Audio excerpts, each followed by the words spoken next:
আজকের দিনের নতুন প্লেয়াররা যারা নিজেদেরকে পুরো দাবি করে তাদের কাছে কেউ জানতে চেয়েও যে ফ্রি ফায়ারে কখনো বৃষ্টি হতো কিনা, তারা কখনো পয়জন জোন দেখেছে কিনা, তাদের কাছে আরও জানতে চেয়েও যে বন্ধুদের নিয়ে কখনো ঘন্টার পর ঘন্টা জম্বি মুড খেলেছে কিনা,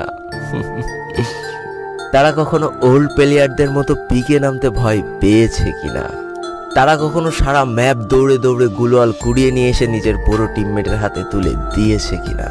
জানি আজকের দিনের পুরো দাবি করা নতুন প্লেয়াররা এই ইমোশনগুলো কখনোই ফিল করতে পারবে না। আমি নতুন প্লেয়ারদের ছোট করছি না, কিন্তু তোমরা আসলে জানো না করোনার সময় পাড়ার গলিতে সবাই একসাথে বসে ফ্রি ফায়ার গেমটা খেলার মজাটা কী ছিল। তোমরা আসলে জানো না শুক্রবারের রাত 12টার সময় লিডার অফিসারদের মধ্যে কাস্টম কার্ড ক্লেম করা নিয়ে তাড়াহুড়ো করার মজাটা আসলে কী ছিল। বর্তমান সময়ে 12 ঘন্টার জন্য ফ্রি কাস্টম পাওয়া মানুষগুলো কখনোই বুঝতে পারবে না যে সারা সপ্তাহ ওয়েট করে একটা কাস্টম পাওয়ার মজাটা আসলে কী ছিল। তুমি হয়তো জানোই না যে শনিবারে সবাই মিলে বসে